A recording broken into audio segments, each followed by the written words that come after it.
Welcome back to the Keri Croft Show. In this episode, I sit down with Kirk Barton. Kirk's a former Ohio State Buckeye football player. He had a short stint in the NFL, and now he owns a Buckeye media outlet called Buckeye Scoop. Kirk's the kind of guy that'll say things out loud that most people would not. It's a quality that likely contributes to his polarizing persona, but one that I find oddly endearing at times. Part of Kirk's story that I didn't know until this interview is that he lost his dad to cancer when he was just 12 years old. Knowing this puzzle piece shifted my perspective on this unapologetic, controversial guy. True to form, Kirk gets candid in this interview about pretty much everything. So sit back, relax, and enjoy the Keri Croft Show. Kirk Barton, welcome to the Keri Croft Show. It's great to be here. It's even better to have you here. I'm excited. You are a presence. You fill up the whole room. You're a tall dude. It's great for intimidation. It's bad for trying to ride roller coasters. I can see that. Is your birthday November 4th? Yes. Okay. Do you know what sign you are? Scorpio. Do you know that type of personality? Do you know what being a Scorpio, like what kind of personality traits you have? Just crazy, like sex crazed lunatic. Like, I mean, that's like, because Chris Rock in his one song, No Sex in the Champagne Room, said like, Scorpio, you're going to die like effing. Like, it was kind of like the funny punchline at the end of his song. But yeah, I kind of know what it is. It's like, it's passionate, crazy, whatever. The whole sex part though, do you know the sex part?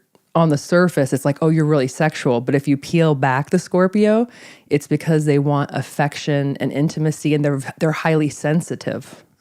Oh my God! Did you know that? Maybe they got it wrong then. And maybe they need to reevaluate the signs. Yeah. And then do you know you're a water sign?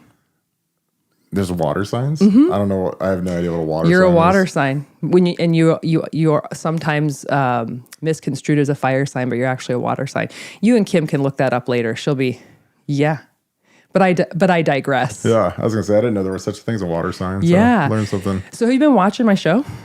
I watched my man Bobby George. Okay. That's my favorite episode just because he's my guy. Okay, so with Bobby, the first thing I did was kind of take a trip down memory lane. Oh, yeah. Because what I like to do... Because for me, my childhood impacted so many things and had so many imprints on my life, made me who I am. And that's kind of what I like to do. Yeah. And so I know for you, early on in your life, you experienced trauma. Mm-hmm. I would like to say like probably the biggest trauma a child could experience, right? With the passing of your dad. Oh, yeah. And you were what, 12? Yeah. You were just a wee boy. Yeah.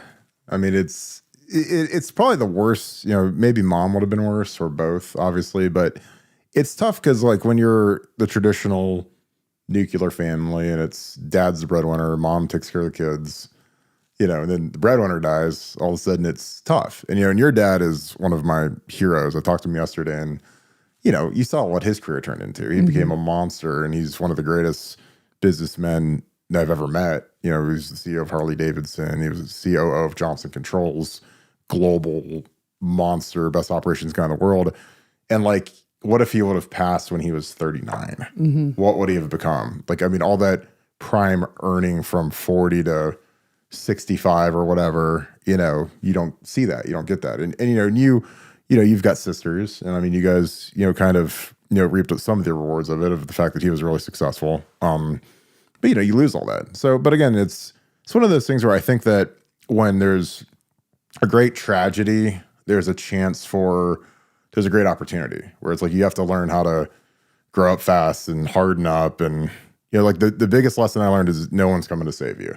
Yeah. So if something happens in your life and it's like, whatever it is, you go through a divorce, lose a job, kid gets cancer, whatever it is, knock on wood, like whatever terrible thing is, no one's coming to save you. So you better stockpile money, save yourself, work hard, do right. And then the rest takes care of itself. Yeah.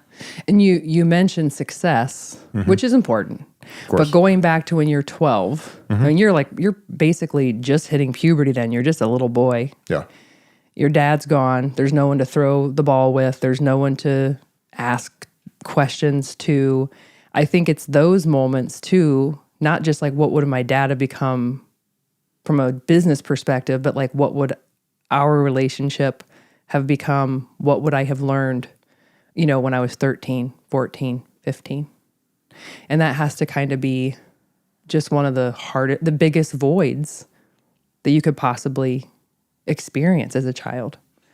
Yeah. I mean, you like, I'm illiterate when it comes to any sort of mechanical things. He was real, he knew how to fix motors, engines, transmissions. Like he owned a huge commercial landscaping business in Naples. So, you see how those things have blown up and how Naples has blown up. Like he would have been crushing it. You know, he was one of the first guys down there, and he had some huge accounts. And so I didn't learn a lot of stuff that how to change your oil and stuff. And again, like that's not a big deal. But there's sometimes where you'd like to have a guy who has your best interest in your corner, and you could ask him anything, and you lose that. So that's tough to come back from. But it's something that you find kind of pieces of older successful males that you talk to, and they've kind of become your sounding board. Like I've got five guys in my life that I could ask anything of and any question,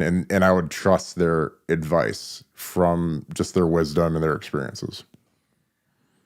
Because I was wondering, because I know my dad mentored you, I think when you were in college, and I was always like, wow, he really does like my dad. And I didn't know what had happened with your dad. And that made so much more sense to me, because when you see someone like that, it probably brings all of that back up for you.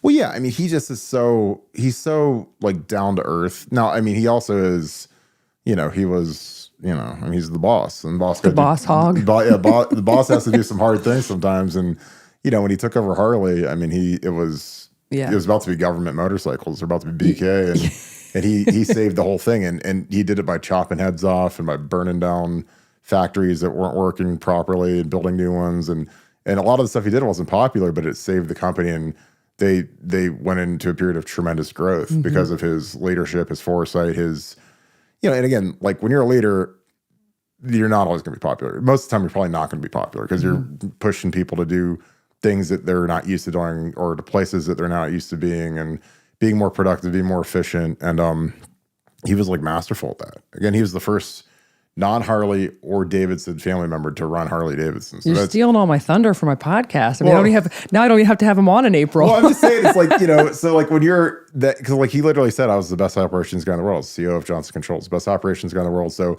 he was so good that they broke the family tradition, because they're like, we need a guy that can actually save the company instead of it just being someone's last name. So, but that's, your dad's, he's my guy. Like I call him all the time. Like I called him yesterday, and he's just always been so good to me. He's the guy he's like one of the guys I'd ask a question to if I need an answer, and he's always been great. Boss Hog's coming in April. He's going to come put the smack down on the podcast.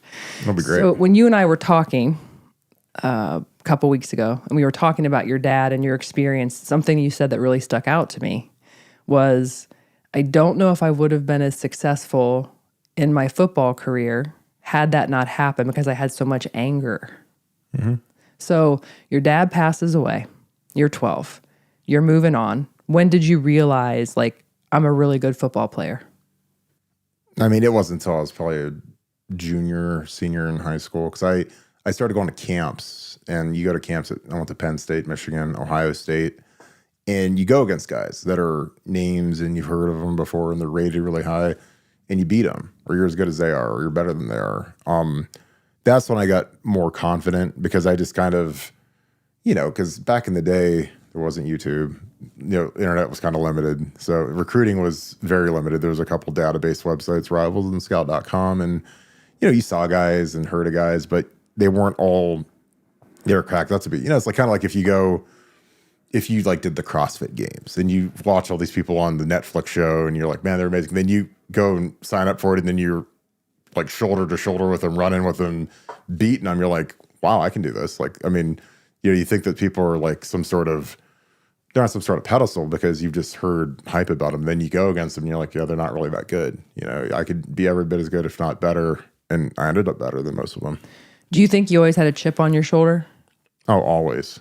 This is how I operate. I've always been like that, just because, you like to prove people wrong, and you like to, I guess, I'm trying to think of, you want your ambition to far exceed your talent. Like, it's something like that in Johnny Depp's movie Blow. Like, he says that my ambition far exceeded my talent. Like, that's kind of what you want to be known for, is like, you go do something and people's like, oh, you can't do that, or there's no way that that'll happen, and that won't work. And then, like, try me. Yeah, or then you do it. Like, it's like you started, a fitness, movement with System of Strength, and it's like, well, oh, how are you going to do that? And there's Orange Theory, and there's CrossFit, and there's regular gyms, and there's small gyms, and there's personal. It's like, why would you ever do that? There's no way you'll do it. And then you do it, and it's like successful, and all of a sudden it takes off, and then guys like Bobby George want to buy it because it's a really good brand. So, like, you kind of find your own motivation sometimes, because it's like when you're an entrepreneur, like, there's times where it's dark and hard, and you got to figure out ways to do things that you don't know how to do. But the chip on your shoulder, where you're kind of like, I don't know if it's antagonistic, but I could definitely, I can sense, like, being on a team with you was probably interesting, right? You're a force. Do you think the chip on your shoulder was just DNA? You just had that your whole life, or how much of that contributed to your childhood? I think a lot of it was because of the childhood, just because, like, I'm glad that I grew up kind of uncomfortable. Mm-hmm. You're not comfortable. You don't have everything that everybody else has, and you don't have certain things just because you don't have it. So, because that's something I struggle with two kids, is like, how much do they get? We have a nice living situation right now. So it's like, how much is too much? How much is, you want to keep them hungry and tough, and, it's like, I don't know. Like, that's something I struggle with right now as a dad. And when I was a kid, I didn't have a choice. It was like, you better go figure it out and go tough it out, no matter how bad it seems or whatever. So when you were really good in high school, you started to get recruited. Mm-hmm. Who were the top schools recruiting you? Who were your, like, top three? Ohio State, Stanford, Northwestern. I liked Vanderbilt just because Tennessee. But Nashville's like boomtown now, but it wasn't back then. But I liked the academic schools just because I knew how prestigious the degrees were from there. Yeah. I loved Stanford. That was like my dream school, other than Ohio State. But like, they gave me a full ride, and I said no. Well, because you wanted to go to the Ohio State University. That's just... Yeah. Well, the part of it is when you have a single mom and you go to Palo Alto, you'll see her once a year. Yeah. You go to Ohio State, she can come to every home game. She can come to most of the road games are drivable. Michigan State, Michigan, Penn State, Indiana, Purdue. Like, it's like, it's just a lot more cost effective. Yeah. Which is, again, that's just part of haves and have nots. Like, if you've got, a dad that runs a big company in Naples, and he can fly wherever he wants, he can go to every home game, every away game. But that was important to me. Like, I wanted my family to be able to see me play. And again, that's something that a lot of kids deal with, but it just kind of depends on, do they have the means to fly in every weekend or fly wherever, or versus the opportunity. Plus, Stanford wasn't good at football, so that was the hard part, is like, this is back when they stunk, and like, you're gonna get a great education, but you're gonna play USC and lose like 72-0, and like, that's kind of just a miserable existence, because I wanted to win, because I knew I'd be miserable if we didn't win. And when you go to Ohio State, you're favored in 99.9% of the games you play. So like, this year they think that it might be the first time they've been an underdog in the Big Ten in, I don't know, some crazy, like 10 years or something, because they project the Michigan games. The Michigan's going to be a slight favorite. So, when you go to Ohio State, you're going to win 99% of your games, usually. Well, I like that you bring up your mom as a determining factor, because I can imagine that you stepped in as the man in her life. Right. And so you had a responsibility, or you wanted to make sure that your mom was cared for. And if she's only going to be a couple hours away, I think that shows a lot of maturity. And yeah, because I had a scholarship when I was in 4th grade, because Florida public schools have this thing where if you're like an elite student, you can get your school, like 4 years of college school, or excuse me, of university in the state of Florida paid for. So you could go on to Florida State, Miami, or any of the smaller schools, FAU and Central Florida and those. But, we had to give that up. My sister had this. She would have had it too. She's 2 years younger, but they would have given it to her too, because she ended up being valedictorian of her class. But we had to give that up to move to Ohio, where the family was, because the family was kind of like the helpers, her parents and her brother and my cousins, and they all kind of helped helped us. Your mom needed a system of strength. Yeah, exactly. That's perfect. That's a good plug.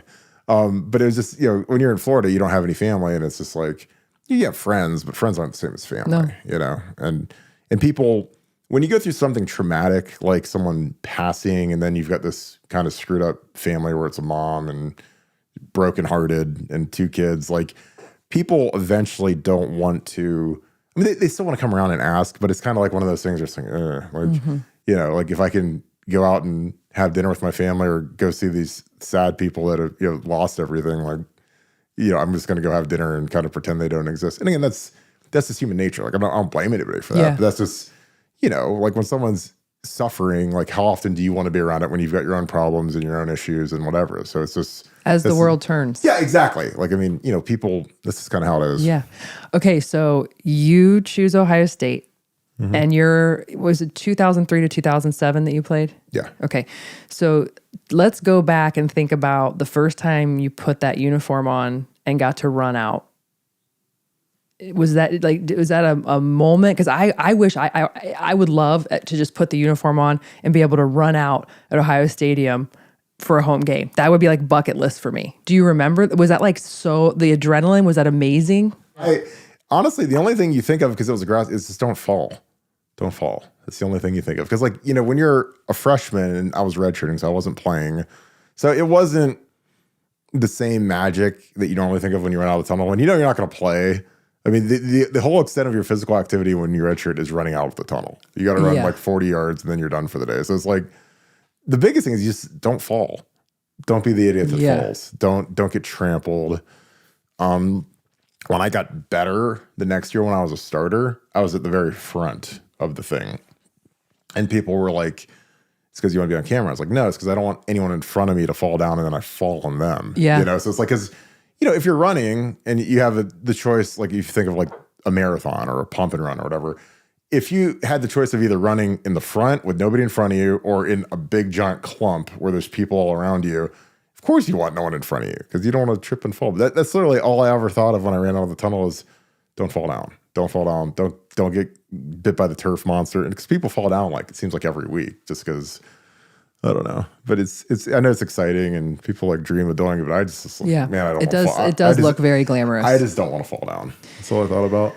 So how did you handle, because I remember when I was at Ohio State, the football players were like, wow. I mean, there's nothing cooler than an Ohio State football player. And your people know who you are. You're huge, right? Yeah. How did you handle, because I have my own opinions on how I think you probably handled it, but I want to know how you handled the attention. I guarantee girls were flocking and people treated you a certain way. How did Kirk Barton circa 2003 and long time ago. How did you handle it?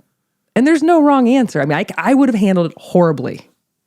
You just try to, I mean, you never blend in. You're this big, but it's just you try to keep it as focused and calm, and the tension's great. But my second year, I moved to Hilliard, so I wouldn't have to be on campus. I wouldn't have to be down on off campus or any of those houses, because I wanted a quiet place to live where I could park my car in front of my house. That was the biggest. So there was an apartment complex. That was great. So I didn't really get the full college experience, because most guys oh yeah, I lived off campus right there at that crappy house, and we'd go to Papa Joe's or where Alcatraz, and they'd go get drunk. And I was just always focused on I want to get my rest. And again, I'm not saying I was a church mouse. I mean, I obviously went out and had fun, but when I wanted to be able to rest, I want to be able to rest. Mm-hmm. So if I want to go to bed, I don't either being a house party or some frat party or whatever. So I don't know. I dealt with it just I'd always try to be courteous and kind to people and whatever. But there's varying levels to being an Ohio State football player. If you're Ted Ginn, that's way different than being me. Just because I'm a lineman, nobody cares about linemen.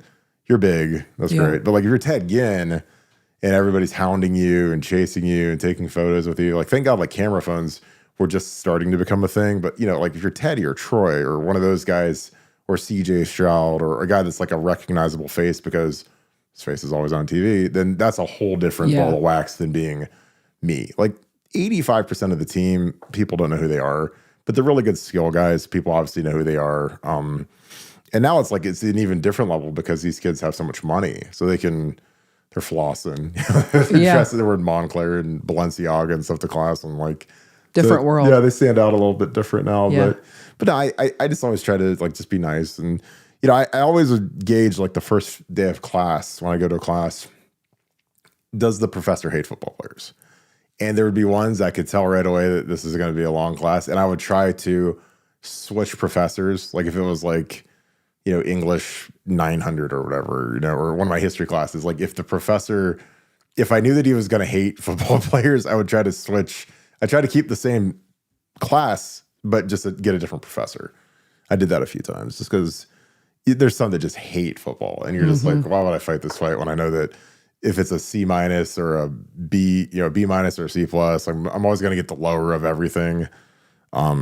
Then on the flip, there were some professors that they didn't love football, but they were really nice. So you try to take all theirs. I had a lady named Lynn Haggerty who I took like 5 of her history classes because she was so nice, and she passed away a few years ago. But I don't know. It's a double-edged sword with the football thing because there's some people that love it, and there's a lot of people that hate it. Especially like the academics that are at Ohio State. They don't all love football, despite the amount of notoriety and attention and money it brings in. Yeah.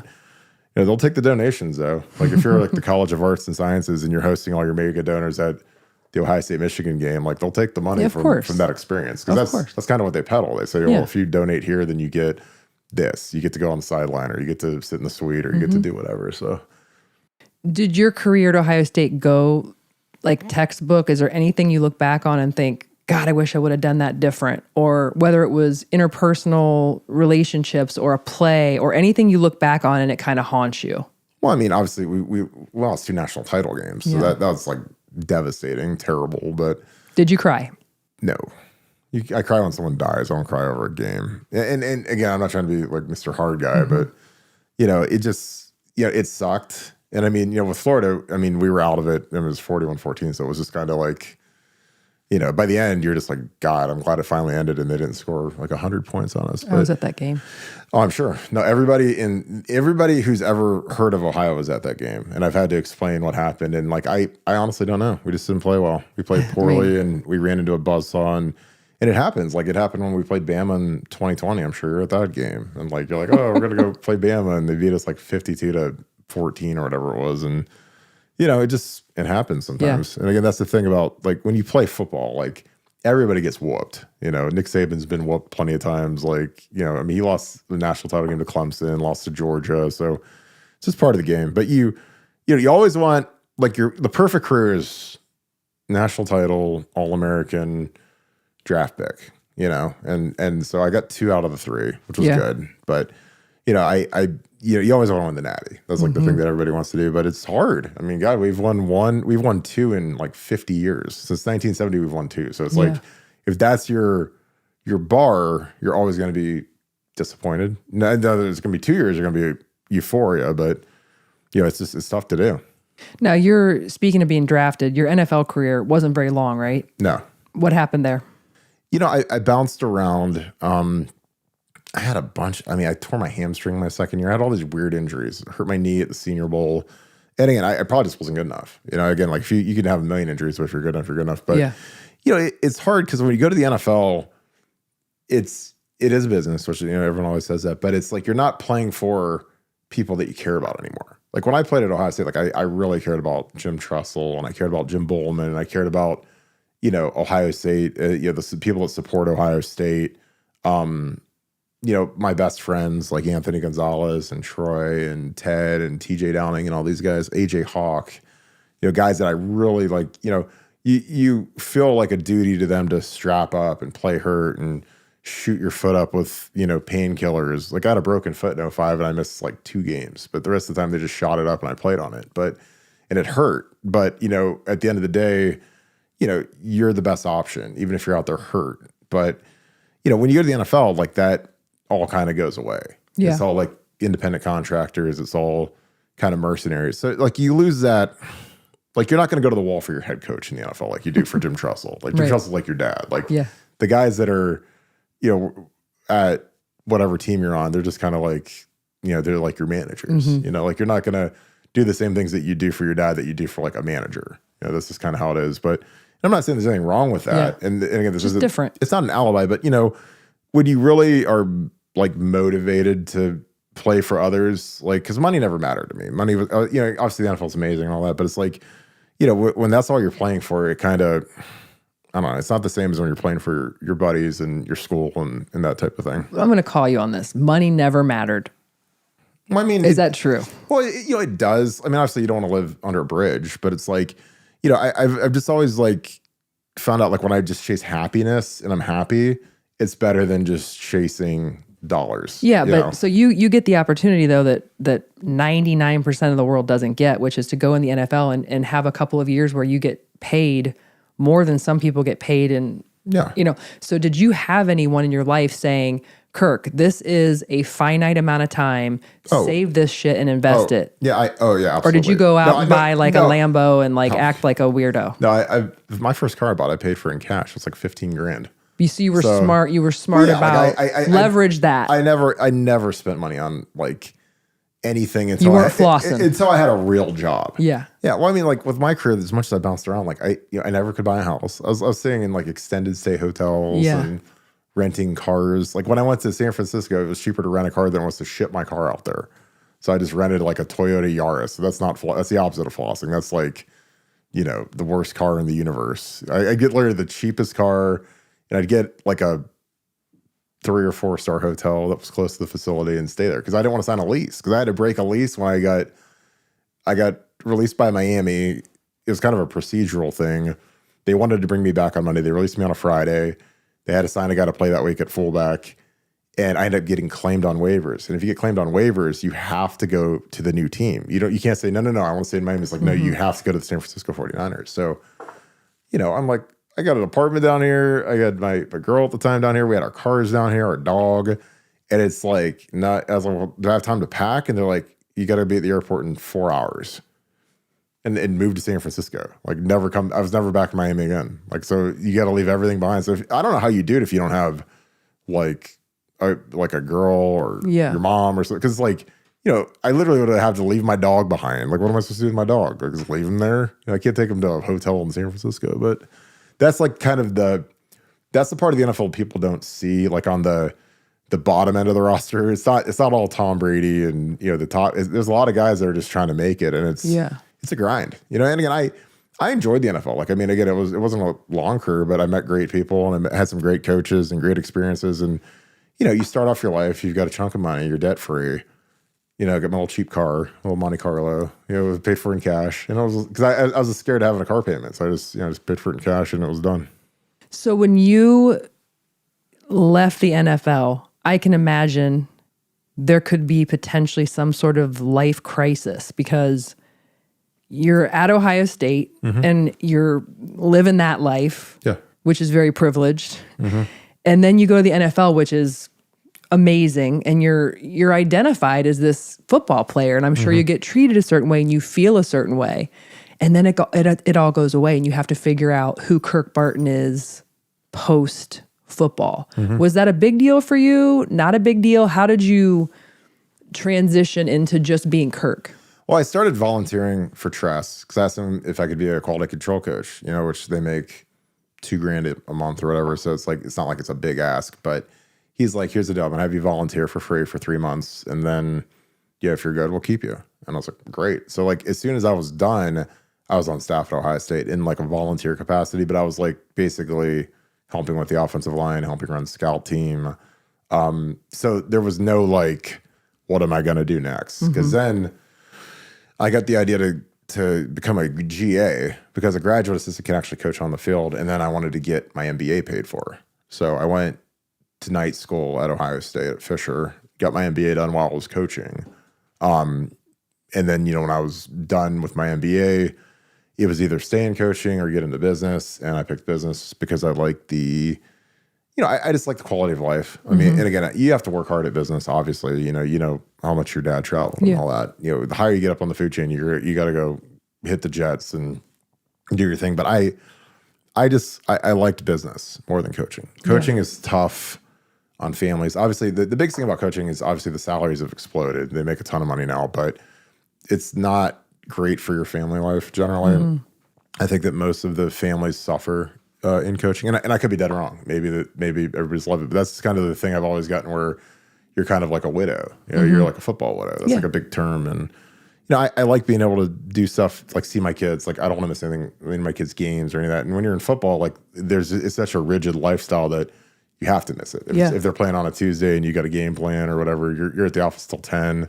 You miss everything. Yeah. So I mean, it's a great glamorous job, and they get paid very well, and it's nothing to complain about, but it is a sacrificial job. In my opinion, you give up, everything comes second, third, and fourth. So you have to have a spouse who understands that and can be the CEO of sort of this while you're running that. You just have to figure it out like anything else. And it's glamorous until you lose. Well, because I mean, after we lost to Michigan last year, man, it was not glamorous to be an Ohio State coach. They're making great money, but like that's kind of it. Because I mean, the kids got it. Because when you lose, like the kids got to deal with it at school because kids are bullies and they know that your daddy is this coach and my daddy said that your daddy sucks. And so I've seen that firsthand from kids that were they were some of the prominent coaches at Ohio State. So I've seen their kids get like ridiculed in tears. Like the 2013 Michigan State game, like I saw some of our defensive coaches' kids get ridiculed and crying, and because again, like people don't know, your daddy sucks, and again, like your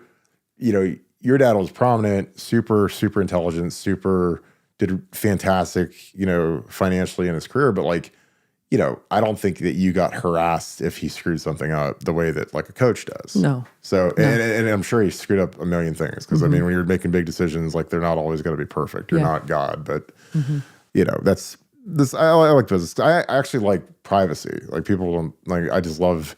I go home. I do my thing. Do my podcasts. Work out. Get some more work done from my day job, and it's all that. Yeah. So let's parlay this into, you mentioned Fisher College of Business, and you chose business, and you are currently doing the Buckeye Scoop. Yep. Okay. So when did the Scoop start? It started, God, it's been like 4 years now. We just had an idea to make an independent board.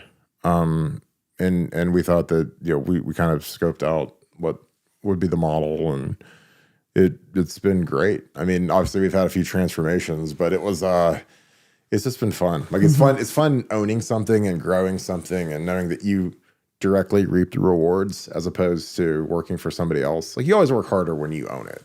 Just because it's your baby. Yeah, exactly. So here's how I look at like the Scoop and Bucknuts and all you male, I'm gonna say men. I'm sure there's women out there that are freaking fanatics too.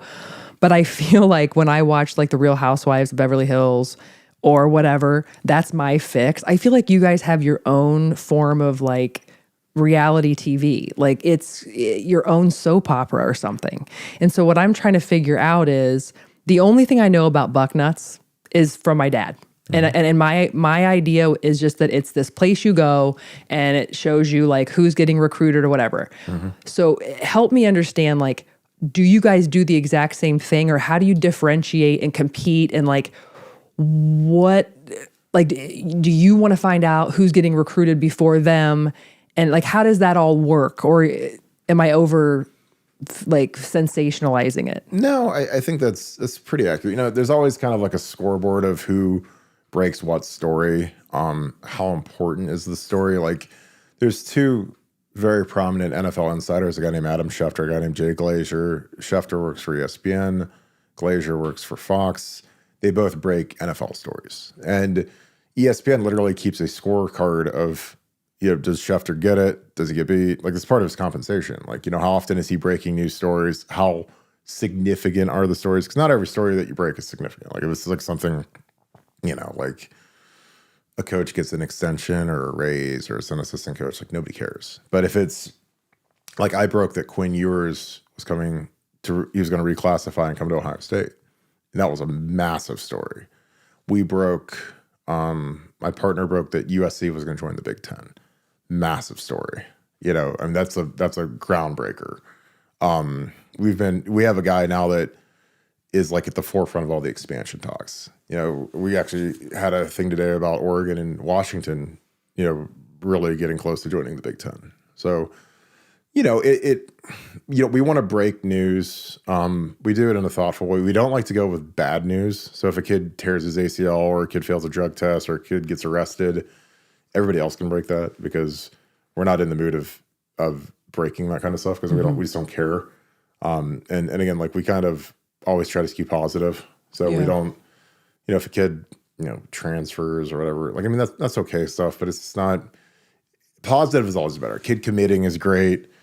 New, starting quarterback's been named is great, but just, there's some stuff that we don't care for first on just because it doesn't matter. And if it's bad news, we definitely don't want to be first on it because people, they show up to have a good time. We're kind of like a nice restaurant. Like there's a restaurant, like if you go to Town Hall, for instance, and like, you're like, oh, I like to go there because I know the people there. They're great. The food's great.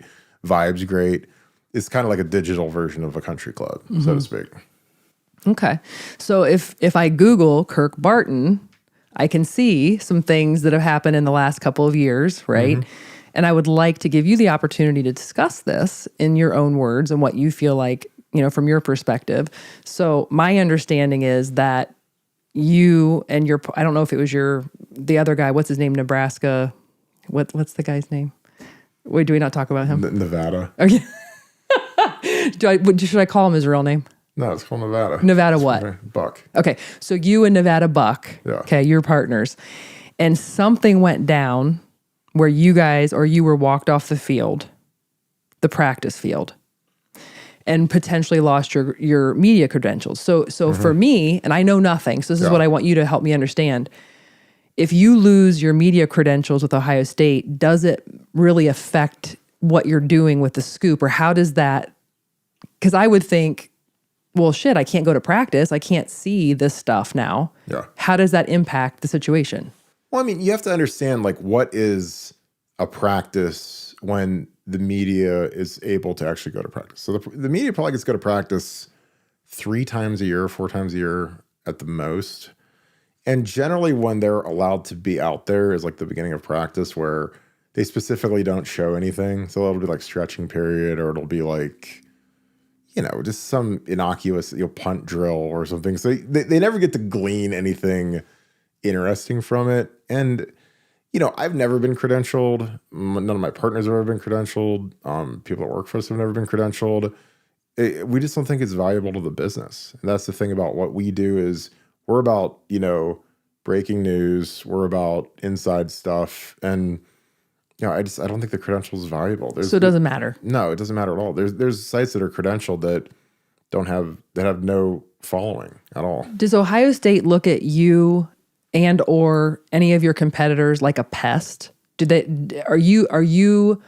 it a conflict of interest for them that you guys do what you do? Or are they kind of like, okay, this is just the way it's going to go? I think there's always a fine line. I think that, I love Ohio State, but they're very guarded with what gets out. And some of the stuff that we get out is stuff that, it's just the way it is. So I don't know. It's interesting because it is kind of a conflict of interest, but that's just part of being a big program in the eye of the media. Yeah. Well, so another question for a dummy like me, again, so I'm peripheral with all this, but when I was reading about it, it said like something about schemes and formations and you guys trying to get that information. So here's the question I have though. You love Ohio State. Yeah.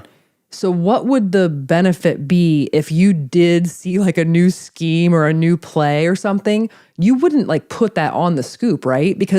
Or would you? That's what I'm trying to figure out is like, what benefit would that be to you? Or would it? We have never disclosed any type of scheme or any sort of thing that would give an opponent an advantage because our entire livelihood depends upon Ohio State being good. That's my point. So if Ohio State loses, I lose subscribers. My board becomes toxic. So I root harder for Ohio State to win than anybody on this earth because when they win, people like to read about Ohio State. If they turn into Akron and they go 2-10 next year, that's terrible for my business. So I would never do anything that would hurt Ohio State in a way that would make me lose subscribers. Because again, people don't want to read about. There's a reason why there's not an Akron Zip scoop. There's not a right. There's Purdue websites that have a couple hundred subscribers because no one cares about Purdue football. No one cares about lower tier schools. You know, the reason why Ohio State can support, God, there's like, 20 sites now is because the following is that it's that crazy, and if they start losing consistently, then it hurts. Like when we lost to Michigan, it was terrible for my business. Did you lose subscribers?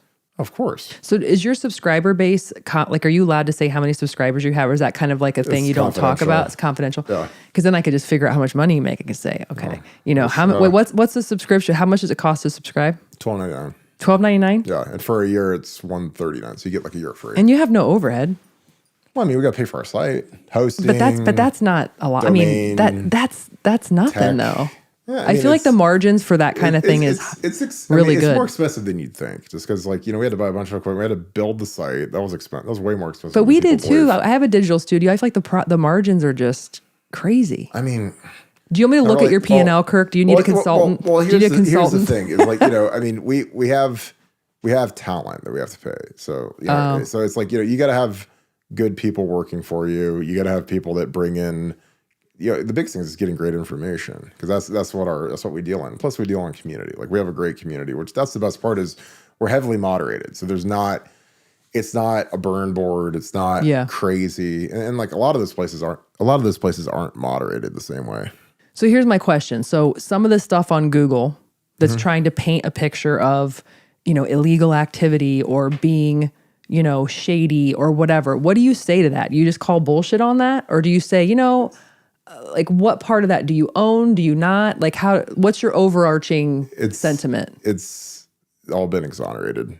I think it's all fabrications. And again, I'm happy with where we're at, and we're on the up and up. And again, we've got great sponsors. We have a great community. We have great people around us. So, I just, when people write pieces, like I just always consider the source, and that's kind of it. But isn't like any press is almost good press sometimes? Or are you like... It didn't hurt us when people were like, well, these guys are getting so much information that, they're trying to get shut down. I mean, that didn't hurt us. Right. And this is part of the gig. Like, I mean, you're an insider. Your job is to get inside information. So we do it, and we're good at it, and that's never going to change. Do you and your partner get along? Yeah, fantastic. Do you have do your skill sets sort of complement each other? You stay out of each other's way? Yeah, no, we work together. I mean, we talk every day, constantly. What are your plans for the Scoop? Just keep growing it. Keep growing the digital. People love our podcasts. I mean, we podcast constantly, almost every day. You gonna have me on your podcast? I would, if you want to talk football. I'll 100% talk football. The thing I've learned is if we don't talk about the current Ohio State team, people just... I will 100% talk football. Okay. I'll have you on. I mean, We'll see how you Let's take a poll with your community and see if they want me on. We'll have a test. We'll have a test episode. Because that's the thing. The beauty about what I do is the views don't lie. Views don't lie. Watch time doesn't lie. What's your average number of views per YouTube? We get about 10,000 or so. And we've had some that have gone up to 70. We've had, we have clunkers that'll hit 1,000. I mean, pretty much anything gets 1,000 that we do. But I mean, that's, you make like $10 on 1,000. So that's not, but when you start getting the ones that are 10 to 15, and we've gotten good at them. Like we've gotten better and better. Like we've got the same microphone you do. We've got kind of the same setup, a little bit of a different camera setup. But, you put a lot into the production quality because you want people to be proud of the production quality that you have. It's not just like a hacksaw operation, so to speak. Any thoughts of doing any other teams, like fill in the blank Scoop, or expanding that way? There was a point where I wanted to do that. I just, you got to have people on the ground, there. I think it's helpful to have people that want to do that. I thought about consulting and helping people build their own sites because, I just think that it's a way to own something that's fun. I always wanted to work in sports, and I think the easiest way to work in sports is to build your own thing than it is to be working for, like the Fan or some other network, because the problem with being like a former player is there's always a crop of players coming behind you that wants to do that ESPN analyst job or that NFL Network analyst job or that Big Ten Network. And there's always kids that'll come behind you that'll do it for cheaper because they're starting off. So that's why you see a lot of these guys get out of it, because there's some guys that hit it big and they're major talent and they get re-upped, but Then there's guys that kind of like get, they get kind of pushed aside. They get older, and there's a younger guy that's more notable at the time. So, and you see that across the board because there's always a crop of like former Buckeyes or former whatever that want to do media. They want to try it. They want to do a podcast, and it's just more fun to do your own because then you have full control and you don't have to worry about someone saying, well, this guy said he'll come in and do it for $15,000 less a year than you will. So do you want this new salary, or do you want us to hire him? Yeah, that's kind of how it works in the industry. Yeah. So your wife, Kim, right? How long you been married? It's gonna be 7 this year. Now has Kim, like many good women do, kind of lassoed you down and tethered you and made you a little more, shall we call it docile? Yeah, I would say between having kids, getting older, kind of that whole thing, it should make you more docile. Like I don't go out, I don't golf, I don't belong to a country club, I'm not real social. Like I'm generally at home by 6 at the latest. Has it always, is that just an evolution within the past couple years? Did you kind of like, or have you always been super like reclusive? I've always been pretty reclusive just because I don't, like it's just, when I was younger, you go out a couple nights a week or whatever. But, when you get older, man, it's like, God, you're like the old guy in the club now. You don't want to be that. Like, I mean, if I'm going to do something, I'll do like a happy hour or something like that. Because then, you get home at like 5 or 6, you get your kids, so you can't, not going to be out running the town, at 10 o'clock at night. Like that almost makes me like, it's like the last thing on earth I want to do. Because like I said, I've got everything I need at my house. I've got my podcast set up. I've got, my office. I've got my exercise. I got my gym. So I got to the point now where like I don't have to go to the gym anymore. I don't have to go out to meet people. I work all day doing that. So like when I'm home, I like to be home. Well, you're creeping up. You're almost 40. No, I know it's 39 this year. It's crazy. Right? So now that you're becoming a little more long in the tooth, as they call it, are you doing any self-reflection? Like, do you feel like, I look back and maybe I've been a little or chip on my shoulder. Now I'm kind of trying to be more like the water and not the waves, or what? I mean, I know I do a lot of self-reflection. I try to, but I'm just curious, like what in your mind is your sort of path of evolution, and what are you trying to soften? What are you trying to change and tweak in that head of yours? There's always things that you want to do better. You want to learn how to do more things. You wish that you would have learned certain skills earlier in life, especially like sales. I always tell kids, like, get into sales. You get into sales, you'll always have a good job. You always have bread, so to speak. So it's, I just always kind of figure out, and again, I don't like to waste time like reflecting on stuff, but it's like, God, why didn't I start a YouTube channel 20 years ago, 15 years, when I came out in 07? Like, why wasn't I at the cutting edge? So you kind of like change how you do things, because you're like, well, man, what's the next wave, the next evolution? Because, like I worked in this industry for someone else at a different site. We never podcasted, and we started doing podcasts, and we make pretty good money doing it. And I'm like, why didn't we start this 10 years ago? Why didn't we, what took us so long for the light bulb to go off? Why didn't we go and start our own site 10 years ago instead of working for somebody else for much less? I mean, there's always things that you look back on and you're like, I think the more you can work for yourself, the better. I think that, or if you work in I work with Reichert, and I work with some of the greatest guys in the world, and Rick Reichert's literally one of my best friends. So it's, but you work with, you want to be around good people. You want to see your trajectory. You want to be kind of incubated by good people. Like, surround yourself with good people. Surround yourself by people that do better than you. Most of my friends are old just because they've been around, they're successful, and they've learned lessons that they can teach me that I won't have to learn myself. And a lot of the lessons, are painful, and do this, you should do this, or this would be smart for you to do. And that's kind of like the point in my life where if I can't learn from people, I don't really have time for them anymore, just because it's, your time's so finite. You're only here for so long. And like, if you're not learning stuff, then it's all like Bobby. Like, every time I'm around Bobby, I learn stuff. Bobby's a smart guy. and he's just been just a tireless, crazed worker. That's how he's wired. And he's a guy that, he's been ultra successful, super down to earth. You'd never know if you met him what he is, what he's worth, what he owns, like. But guys like that are guys that I just love being around because and I love supporting him. Like I like going to Mandrake and I like going to Town Hall. Like if I go out, I go to Mandrake or I go to Town Hall because I feel like I'm giving my money to a guy that I really like, a guy that sponsors my website, a guy that believes in me the way I believe in him. And I always compliment him and say how great it is. And when I have meetings or luncheons, I say let's go to Town Hall because then I'm introducing new people to Town Hall because he's just such a good dude. Like I feel good supporting good people. I picture you like, and I just started laughing because my friends used to call me Frank the Tank. Because it was like, all of a sudden you're one person and then the next thing you know, you're like turned up. It was like Frank would come out. Yeah. You remind me like you would, but you would, no, not of Will Ferrell, but I would think, and you could tell me if I'm wrong. I've been wrong many times. I would think like you would go to the Mandrake. I mean, maybe not now, but like you would go out and then like all of a sudden it would be like boom, boom, boom. And then you're just fun. Like trying to be low key, but then it's just not in your nature. I try to be, and again, like I always dress down.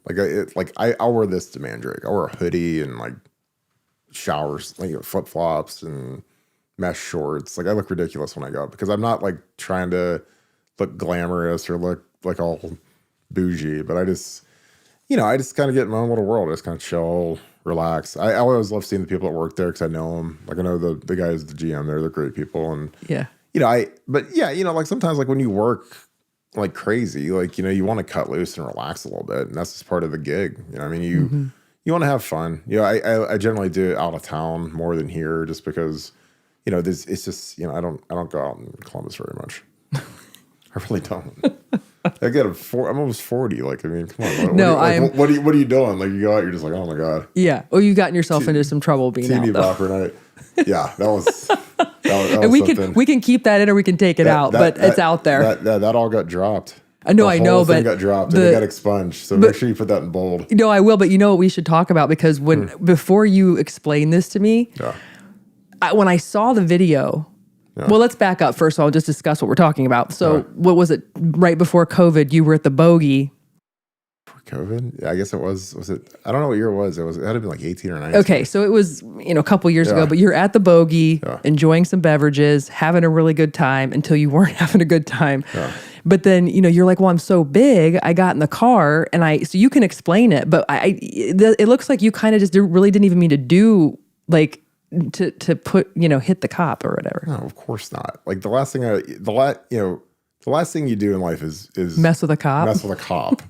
I mean, they have a license to arrest you and throw you in jail. But like, I was there. It was a good day. I was trying to.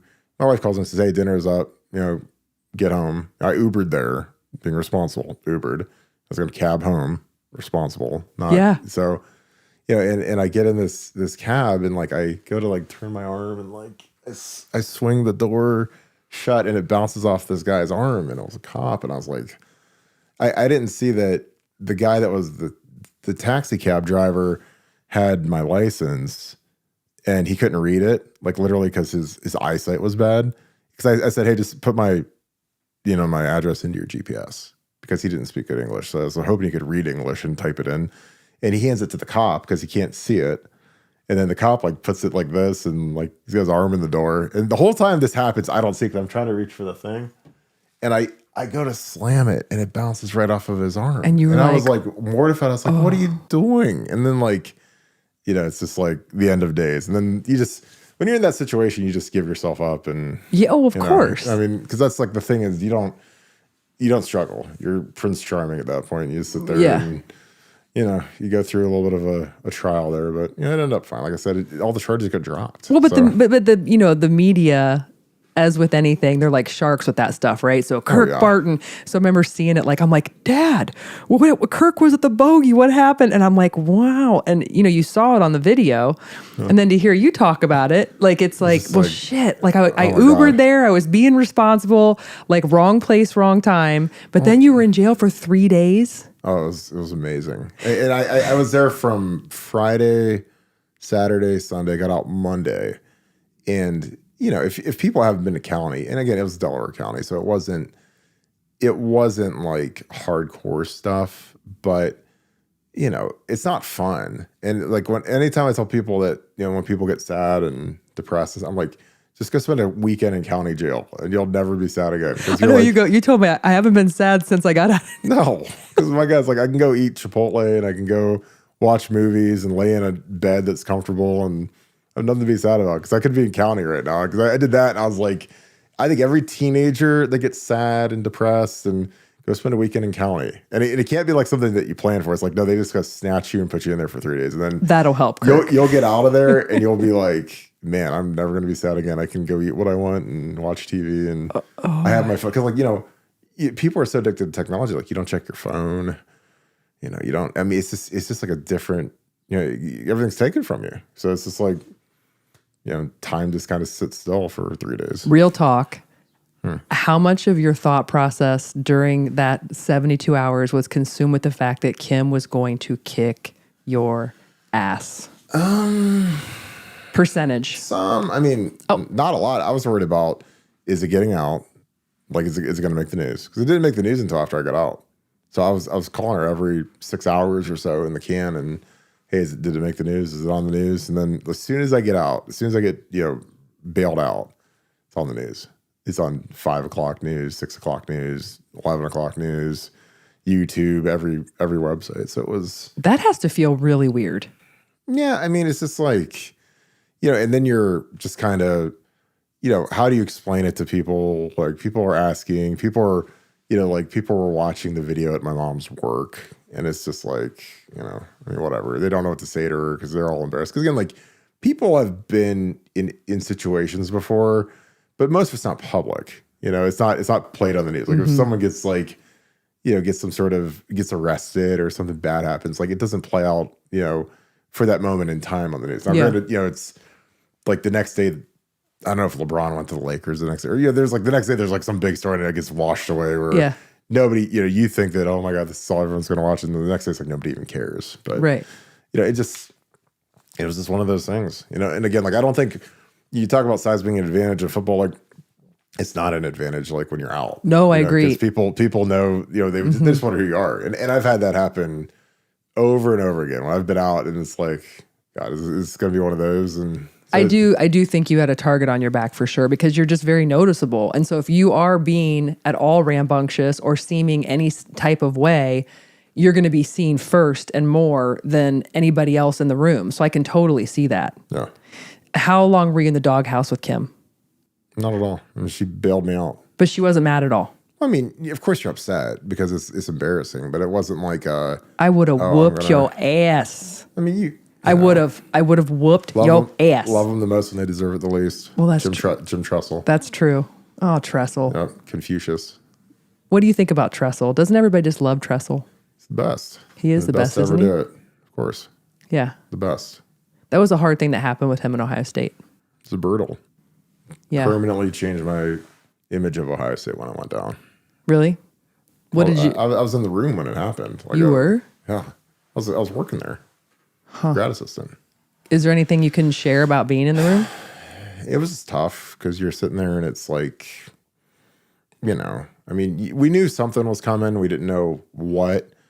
You know, there was a thought he'd get suspended and he'd get a chance to come back. But, you know, then it got to the point where there was a Sports Illustrated article that was coming out. And I kept getting hit up by media people saying, hey, you know, this is supposed to come out on Tuesday. You know, this is what it looks like. This is the mock of it, you know, like the write-up. And I'd read it. And it was just weird. And then all of a sudden it was a Sunday night and Tress, you know, had to fly back from Breckenridge, you know, with his family, middle of the night. They made him come back because the board of trustees was going to fire him on Monday. And it was just like, it was insane. It was crazy. I mean, we were right on the edge of the season. The season was about to start.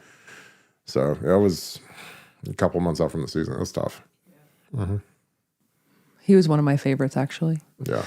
All right, well, we're rounding into 60 minutes. I could sit here with you for another hour. It's been a delight. Yes. You know, you're very authentic. You're unapologetically you, which I totally resonate with. And I really appreciate your time. Always. And your candor. Of course. And I can't wait to be on your podcast. I'm going to tear it up. We go live, so honey, listen, I can go live. Get your mind right. Okay. And for everybody out there, please follow me on YouTube, Spotify, and Apple. And until next time, keep moving.